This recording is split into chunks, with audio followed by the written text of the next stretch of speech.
Hey, this is Andy Jenkins, and welcome to episode number 11 of the Warrior Hope podcast. In this episode, I'm going to introduce you to one of our friends, one of the friends of Crosswinds. His name is Lieutenant Colonel Don Malin. Now we just call him Don Malin. He's been a chaplain in 2 tours of duty in both Iraq and Afghanistan. He retired back in 2013. He was the chief of chaplains of the Mississippi National Guard at that time. And now, during civilian life, Don continues his service, really assisting veterans through the Vet Center in Jackson. Now, Don has a unique relationship with Crosswinds on multiple levels. For the purposes of the talk today, Don is the man that turned Bob, he's the founder of Crosswinds, he turned Bob onto the very idea of post-traumatic stress disorder. Now, Bob had launched Front Porch Media as a means really to use his faith background to discuss cultural trends. He called it Front Porch Media because the idea was, you might remember back in the day, or if you live in a downtown area, or even in some of the new suburban neighborhoods that they're creating, front porches are important. They're the places where at the end of the day, people would just sit. They would drink lemonade, they would drink tea, they would watch neighbors walk by, they would talk back and forth across the yards. It was a place for the exchange of ideas, and that's really what Bob envisioned with Front Porch Media. So he's talking to his friend Don. Hey, what's something in culture that you see needs to be addressed? Don answered pretty quickly, PTSD. Now, up to that point, Bob really, in his own words, hadn't heard much about PTSD. So he asked, what do you mean? What is it? I don't know anything about that. Don then had what Bob says struck him at the time. Now we see it's more normal, but he saw it at the time as a strange answer. Don said, well, PTSD, it's like this. When I got back from deployment, it took me a few years to realize that I was in a thunderstorm and not under mortar fire. So yeah, in Bob's words, and it's a story that he tells quite often. In fact, he talked about it in episode 1 of this podcast series. He said that sounded strange because I had no experience that I could compare it to, but when we began to study PTSD and learn that post-traumatic stress, even if not diagnosed, the very feeling of post-traumatic stress, it's really quite common. It's something that's been happening for centuries, and it's something from which we need to remove the stigma. So that became the first feature film. That was the first documentary project. In fact, there's a link in the show notes where you can get the streaming of Invisible Scars absolutely free. So that film about PTSD, it was released, and in that, Don and other warriors and professionals, they all discuss the emotional and mental wounds, the invisible scars that war often creates. So in this episode, we're going to talk about that, and we're going to do so uniquely from Don's background as a chaplain. We're going to talk about what led him to enlist and why he did that. And then we're going to talk about uniquely the things that chaplains deal with daily as trusted counselors, spiritual advisors, friends in the theater of combat that really get an up-close personal look as soldiers at things with which other soldiers deal. Now, soldiers often speak about camaraderie, brotherhood, and the warrior standing beside you, but there's also much isolation. Many warriors leave family and friends and full lives behind in order to answer the call and serve, and Don's going to give you a unique perspective. Listen in, this is our friend, Don Malin. Here's what I want you guys to know about Chaplain Don Malin, and I'm going to get him to tell the story, is he was incredibly instrumental in the first film that Crosswinds produced. When Bob had the idea of Front Porch Media and actually producing films that would interact with culture out there in the public space and really speak in a timely manner. How does faith address something that is current, that is needed, that really the perspective of faith needs to address? He actually reached out to Don here, and Don, will you just pick up the story? Because I think you would tell it best. And you've known Bob for years. Right. Bob and I worked together in Watchman Fellowship. I was the Watchman Fellowship director here in Mississippi, but I was also in the Guard. And the Guard at one point sent me to Iraq. Okay. And we were mortared all the time, and mortar fire sounds just like thunder. And so after a year of being in Iraq and hearing all this mortar fire, ended up coming back to Mississippi. And my first couple thunderstorms, I thought I was back in Iraq again. It was a strange experience. Even now, not with the thunder, a lot of the people, or a lot of the Iraqis, when we were over there, used old Toyota pickups. Okay. And they have certain decorations on them. And so, I mean, it was only recently I'm driving down the road and see this strange looking Toyota pickup behind me, this old, and all of a sudden had that same experience. I've been there before, Had that same sound, that same hum, that same. Mm-hmm. So Bob tells the story. He said he asked you something like, what was it like coming back? And he says that seemed like the strangest answer, but, and he's not saying, I mean, Bob, so he's not saying it with any kind of ill will or any kind of jest or joke. He's saying it like it just put him in a whole different mindset, that when he'd ask you what it was like being back over here, you responded that way, that it took you a while to realize that when it's thundering outside, it's just rain. Mm-hmm. It's not mortar fire. Take us into that a little bit. Like, what goes on in your head when that's happening? Like, what does that do? Because I know a lot of people that are listening can relate. Most cannot.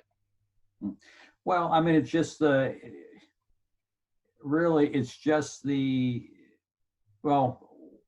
when you're being mortared and you know what it is, you have that, you have a little bit of fear. Well, depending on how good of shots they are. I mean, they were lousy over there. We were very thankful for that. But still, we heard the mortar fire. We heard the sound of thunder.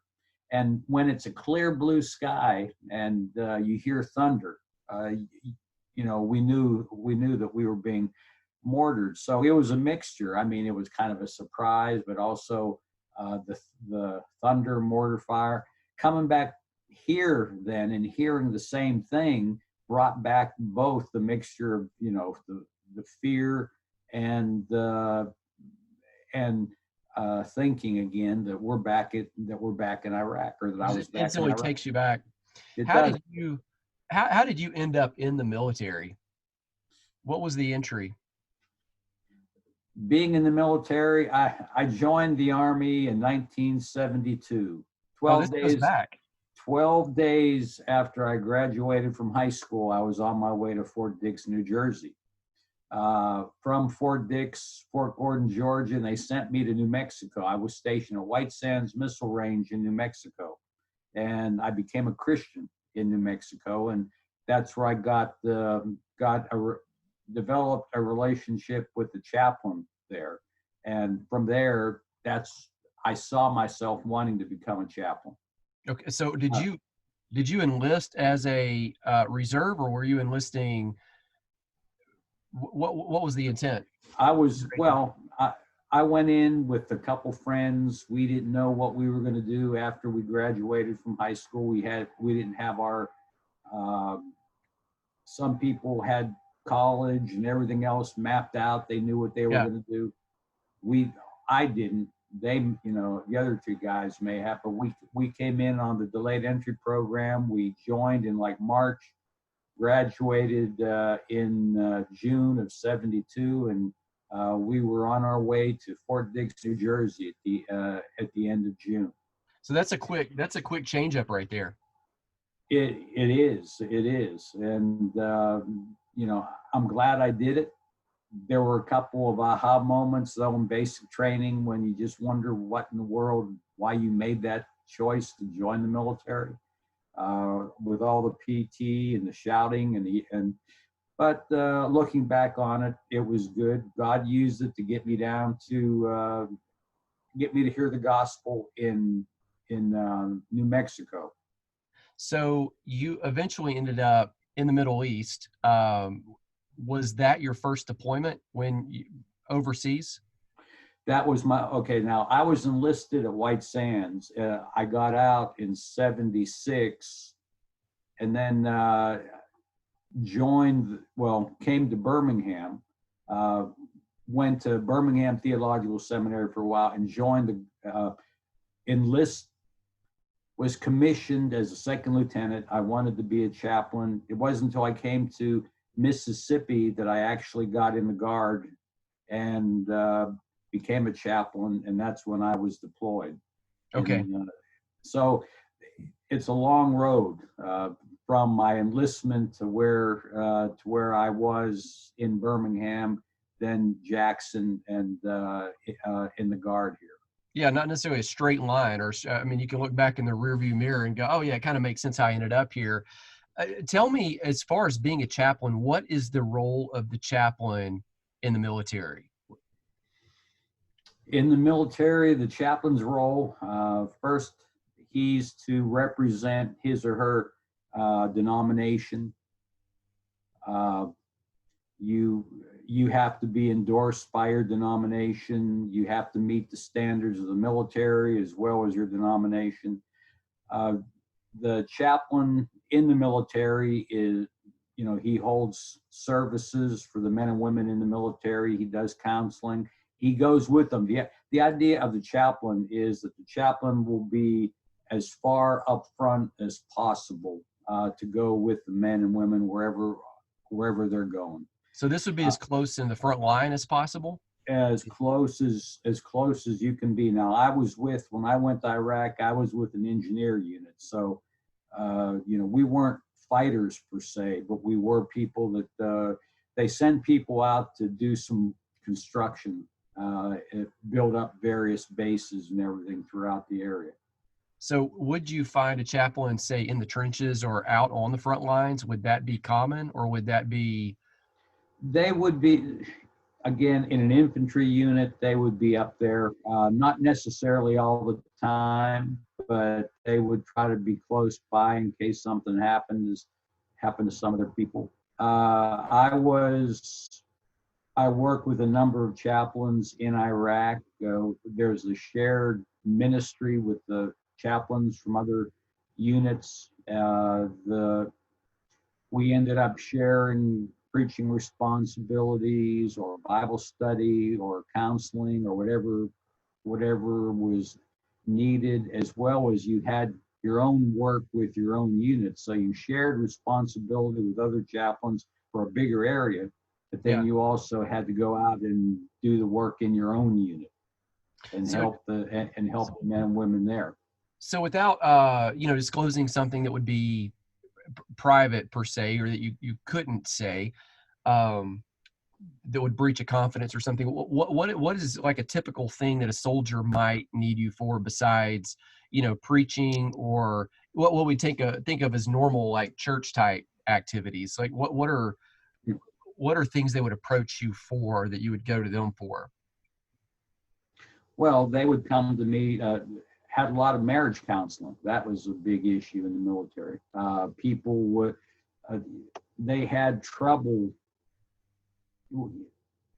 There was a big distance, mile-wise and time-wise, between husband and wife, and as a result, the men often had trouble because they weren't sure what their spouses were doing. They weren't sure what their wives were doing.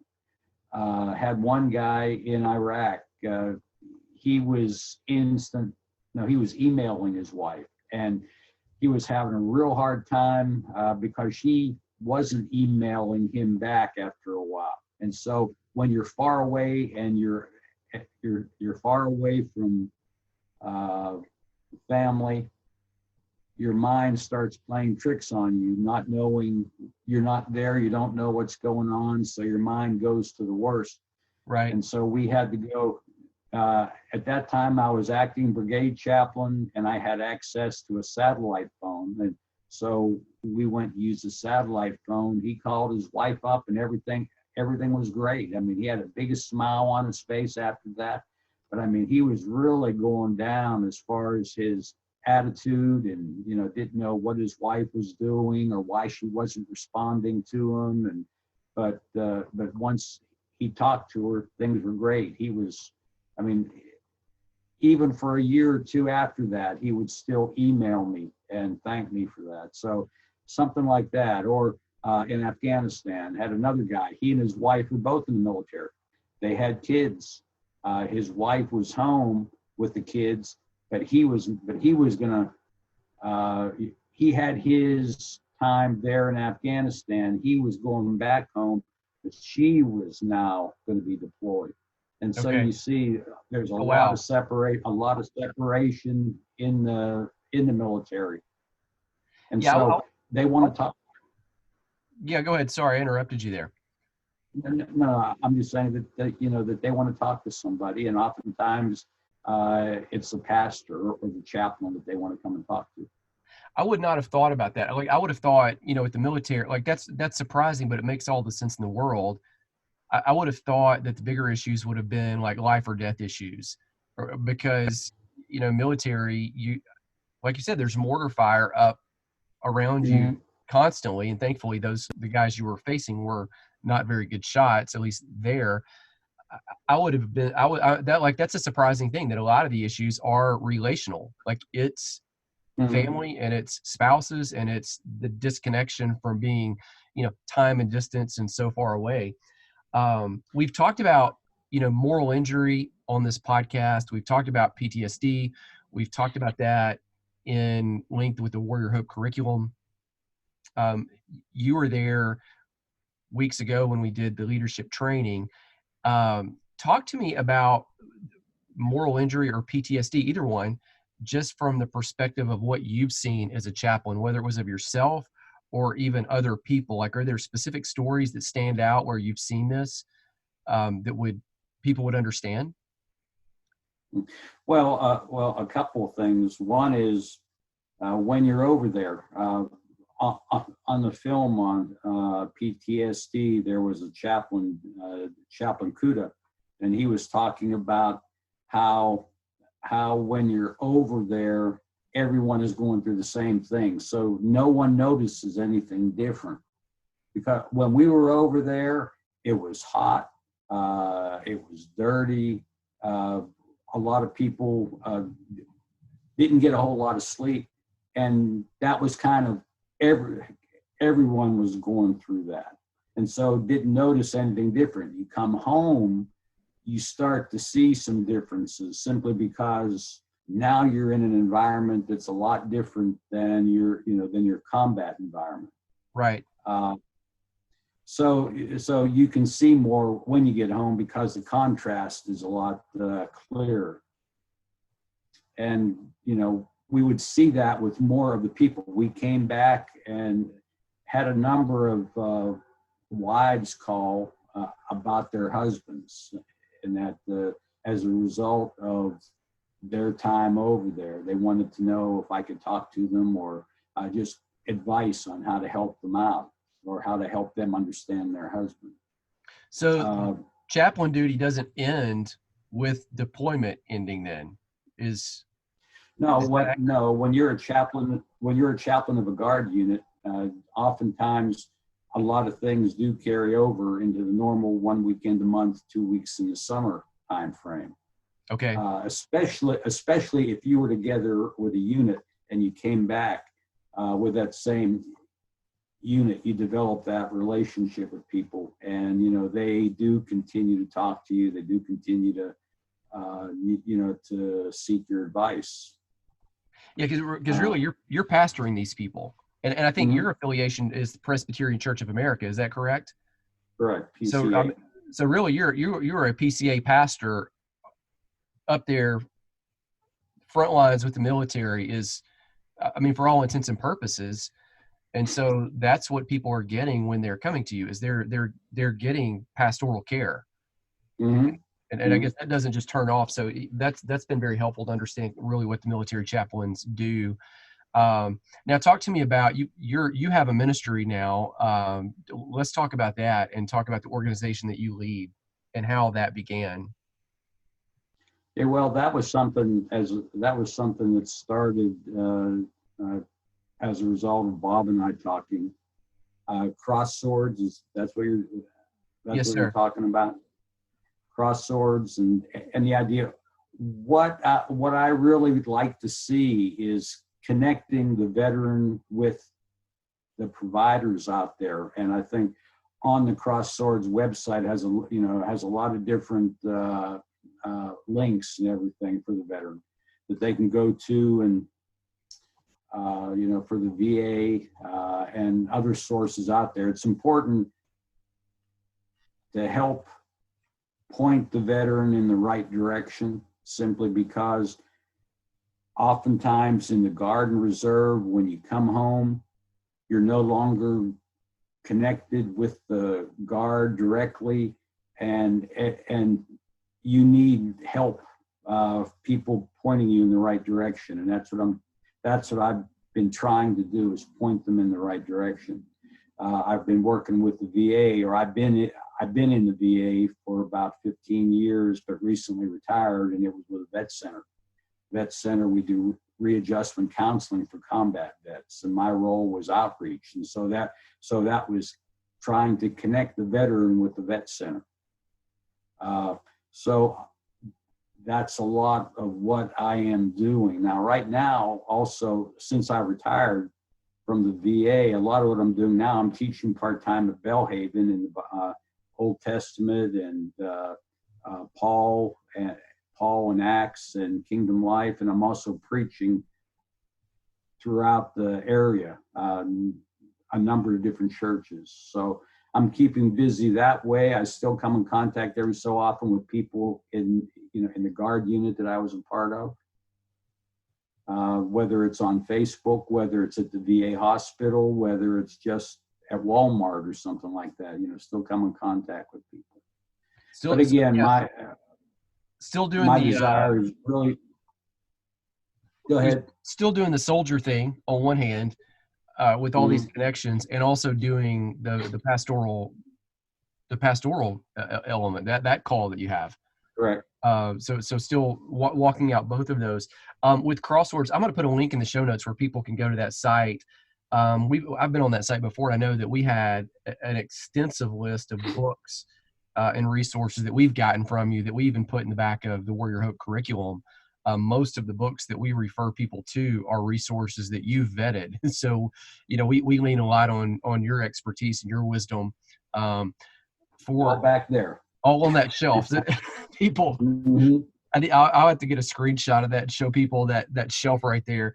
I've read through a lot of those books, not as many as you have. If you were speaking right now to this is the group of people I bump into a lot. It tends to be women that are in their 30s to 40s that have a husband that's deployed, or he's off in some scope of training. What advice would you give to those people that are not in the military, that are walking with someone who is in the military? What advice would I give them? I would give, and they're deployed right now. Their spouses are deployed, or they're in training. It seems like, when I do a live video related to Crosswinds and the work that we're doing there, or a post on Instagram or Facebook, hey, we're going into this training session and we get the opportunity to train these leaders. It seems that people that message back tend to be people who say, my spouse needs this. They're deployed, they're off at training. What advice do you give to those people? I know that sounds kind of an off the wall question. I'm just asking you because that's the question I get. So, well, in the Guard, they have family readiness groups, and they have people that can help the spouses as their husbands are now. They're there more for spouses that are deployed, but More so though, they're there, and you can contact people for information, financial information, and learning more about the military and just developing the relationships. So there So I are think that the spouses, it would be good for them if it's within the Guard or Reserve context. Would probably be good for them to connect with, say, some women who have been around a lot longer in the military, for the sake of them being able to answer any questions and point them in the right direction. that makes That would good be sense. I mean, that's an easy one. That's an easy answer right there. I had no idea that those resources. And really, if you can connect them with someone who's already been around for a while within the military, or a spouse of one in the military, they can point you in that right direction if you have a question that they can't answer, or connect you with someone. They do have, again, family readiness groups for Guard units. I'm not sure. They do have stuff like that for reserve units. Reserve units are more around the country. You can have an Army Reserve unit, and you're going to have people from a number of states coming together. Whereas in the Guard, you just have people from the state or from that local area coming together. So it's a little easier within the Guard to do that than it would be in the reserves. That makes sense. Tell me a story about somebody or some instance where you had to pray for someone that was deployed, that went out to battle, went out to the.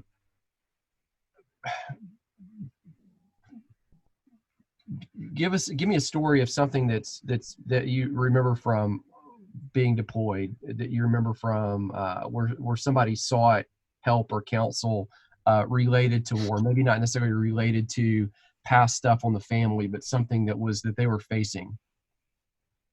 Well, I mean, the one story that Bob got me to talk about in the group, that's the one that stands out the most.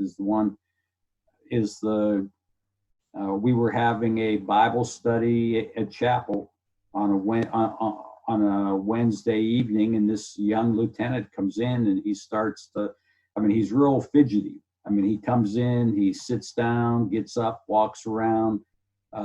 He came back after the Bible study, and he set up an appointment, wanted to come and talk to me the next day.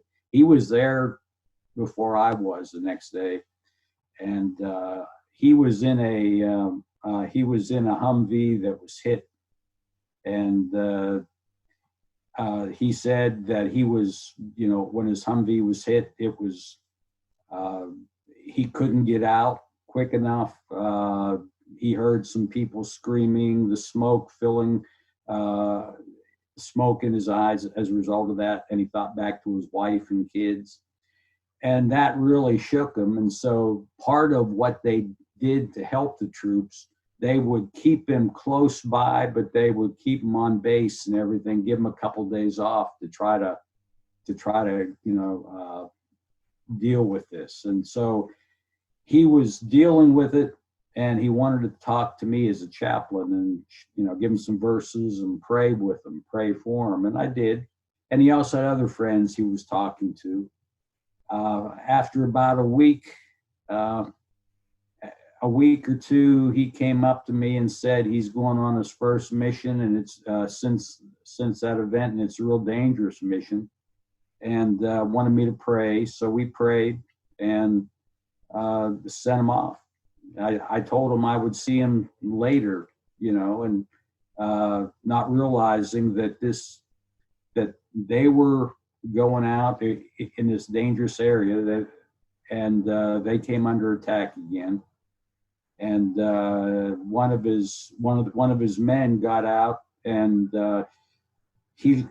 this young lieutenant saw that there was an Iraqi, an Afghani that was going to go and fire an RPG, and he got up and he pushed the young guy out of the way, and he got hit. Oh, wow. So he died as a result of that, unfortunately. And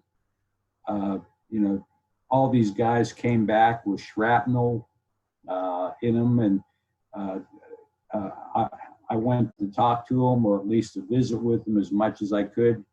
It's interesting how, as a chaplain, you still get tongue tied when you see that. You don't know, you really don't know what to say, except that because you see them with the shrapnel and everything. And right out of my mouth came, well, how are you doing? I said, oh, brother. Said, how is he doing? You can see the shrapnel and everything. Yeah. He just kind of smiled and everything when I said that. But anyhow, it was these guys, and started to realize the more and more that we talked, that their lieutenant was the guy that I talked to, and they were talking about him in terms of, that he was gone, that he died, and that was confirmed. There was a not a, it wasn't a coffin, but he was in a body bag and everything, with a flag draped over it and everything. So that was hard. I mean, for him and his family, most assuredly for his unit, but then also that was probably one of the harder times for me, being over there in Afghanistan. And so you're part of the team over there. You're on the same side, and Right. and it's hard. Even though I didn't know him well, just a little bit that we talked and everything, that he wanted to come to me, wanted prayer and everything. That was an encouragement to me. But then to see that he gave his life. Well, this is, it's your church, your parish, whichever term you want to use, for lack of a better term, in a real sense. And, you're walking with a high degree of pastoral care with people that are walking under a high level of stress and real life or death issues. And when you're visiting people in the hospital, you're not visiting people in the hospital who are sick because, generally an upset stomach, or that could be serious, or other issues that could be serious. I mean, these are wounds of war. These are physical things that are inflicted because of enemy combatants. This isn't just normal hospital care. These aren't people that it's difficult when people die of old age, but this isn't people who are dying of old died age because it was old age. These are young guys that are in the fit prime of their life, young women in the fit prime of their life, and something catastrophic has happened. And so that's put a whole different perspective on it. I don't know how you would walk with that. And I imagine there are times, like you said, when you walk up and you say something stupid and you're like, oh, that, but then there's such a high degree of trust because you've been walking with them and praying with them and crying with them, and getting satellite phones for them, when they're just in distress because the email's not connecting and working. What led you into Crosswords from all of that? Like, maybe just as we round out here, describe kind of coming back and getting out of military, and even though I know once a soldier, always a soldier, but, formally getting out, and then it seems like you were always in ministry.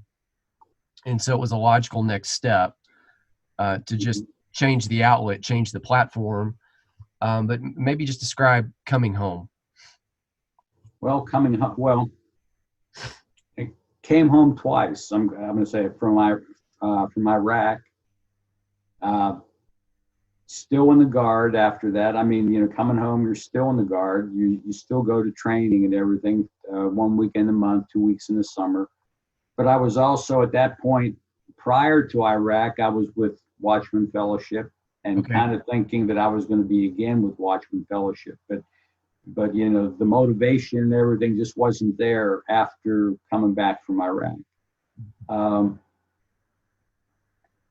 It was then that I was looking for different kind of work, and ended up teaching a little bit in a Christian school.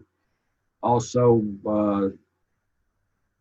was full time for a little while with the Guard, as a chaplain. This only for a couple months, but again, I was looking, where to settle with all this, and then Katrina hit, and our guard unit was mobilized, and we went down.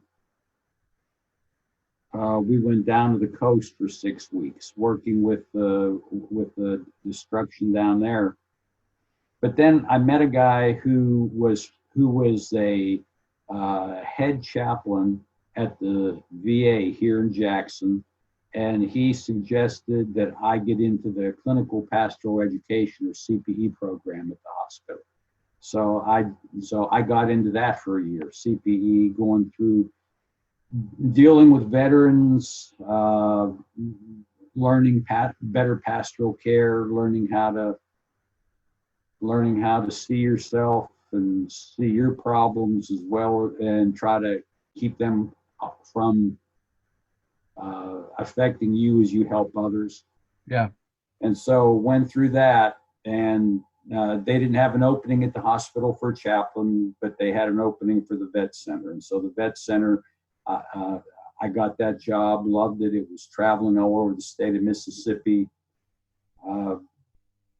But then I was still being in the Guard. They mobilized us again for Afghanistan. And from Afghanistan, about 9 months being in Afghanistan, came back and became the state chaplain for about 1.5 years. So all of this, I'm still a chaplain until 2013, officially a chaplain until 2013. October of 2013 is when I turned 60. And so they kick you out. They tell you you're done. They tell you you're too old unless you have a special skill that is so needed and everything. And they had a bunch of chaplains under me that needed to get the position I was in so they could get promoted. So they said bye. And so, they gave me a good retirement party and everything, that was a retirement ceremony, and that was good. And just started working for the VA. And that's when we started thinking a lot more about helping veterans connect with the resources out there is going to go along, is all ministry. Even if it's not me directly talking to them and counseling with them, helping them find the right person in the VA to connect to that will take them and help them with their claim, help them with their health care, get them enrolled in the VA. There's people that don't like the VA, but a lot of it is you just didn't find the right person that would take the time to help you. And right.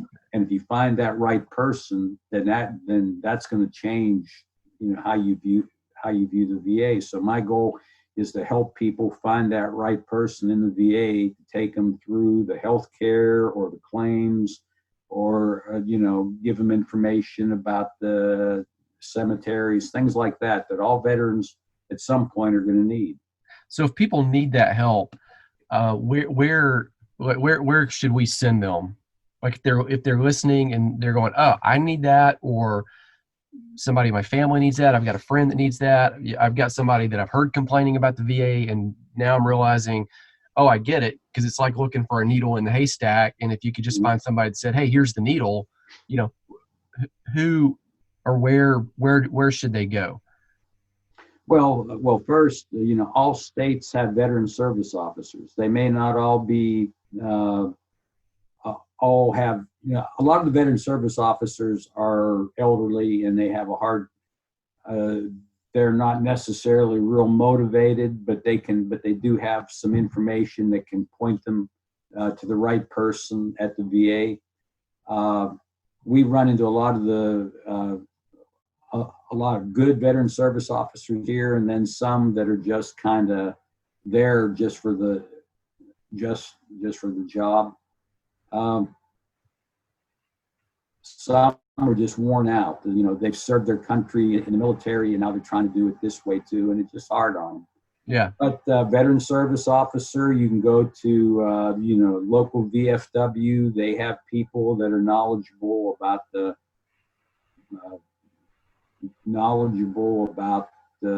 VA or the DAV. You have people in the DAV that are knowledgeable about the VA. Go to the vet center. That would be wherever you are. There's 300 vet centers around the country, and you have one in Birmingham. And a good thing to do is to connect with them, and if you have a veteran that has a problem, and especially it's a combat veteran, connect that combat veteran with the vet center if possible. And they can take that vet and take them to the VA or whatever other thing that they need, and help them in that area. And just walk them on through it. That makes sense. I'm gonna list all this down there in the show notes. This has been, super helpful because you've shed a lot of light on some of the resources that are available and to help people navigate through. I've had people on the podcast from the DAV, so I'll just link back to that to where they can listen to those stories too, and from some of these other organizations. So that's going to start putting a lot of the pieces together for people. So that's been helpful. Thank you for all the resources you've shared with us. Like we lean a lot on your reading in your library to kind of help us know where to go to find that needle in the haystack, because there's so many resources out there. You've kind of helped us, whittle those down. And, and I appreciate you sharing with me the unique role that chaplains have because I understand that more now, having seen that these people aren't just men and women that sit aside in an office somewhere or a tent off to the side.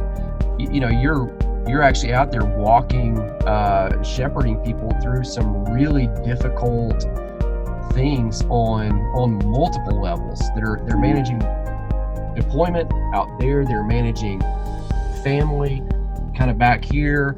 There's so many layers to it that I appreciate you sharing that wisdom here with us and helping us being able to shed light on what really goes on and what it requires. So thank you for that. You're welcome.